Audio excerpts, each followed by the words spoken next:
بسم اللہ الرحمن الرحیم۔ السلام علیکم ورحمۃ اللہ وبرکاتہ۔ رسول اللہ صلی اللہ علیہ وآلہ وسلم نے حضرت عمر رضی اللہ تعالی عنہ سے فرمایا، قسم ہے اس ذات کی جس کے قبضے میں میری جان ہے، رستوں پر موجود شیطان جب بھی تمہیں کسی رستے پر چلتے ہوئے پاتے ہیں تو وہ دین پر سختی سے کاربند ہونے کی وجہ سے اللہ تعالیٰ نے تمہیں جو ہیبت عطا کی ہے، اس کی وجہ سے وہ شیطان تمہارے راستے کے علاوہ کسی دوسرے راستے کو اختیار کرتے ہیں۔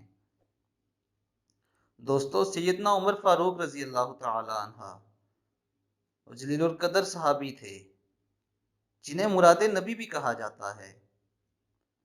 آپ رضی اللہ تعالی عنہ کو اللہ تعالیٰ نے اتنی ہیبت عطا کی تھی کہ وہ جس رستے سے گزرتے تھے شیطان وہ رستہ بدل دیتا تھا، کیونکہ وہ جانتا تھا کہ جس رستے پر عمر ہو وہاں پر صرف حق ہی ہو سکتا ہے۔ اس کے ساتھ ساتھ حضرت عمر فاروق رضی اللہ عنہ کے دور خلافت میں عدل و انصاف کا یہ عالم تھا کہ شیر اور بکری ایک گھاٹ سے پانی پیا کرتے تھے۔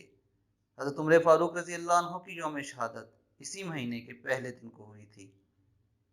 دوستو، اللہ تعالی ہمیں حضرت عمر فاروق رضی اللہ عنہ کی عزت اور حرمت کی حفاظت کرنے کی توفیق عطا فرمائے، اور قیامت کے دن ہمیں حضرت عمر فاروق رضی اللہ عنہ کا ساتھ نصیب فرمائے۔ اب تک کے لیے اتنا ہی۔ اپنا بہت خیال رکھیے گا۔ اللہ حافظ۔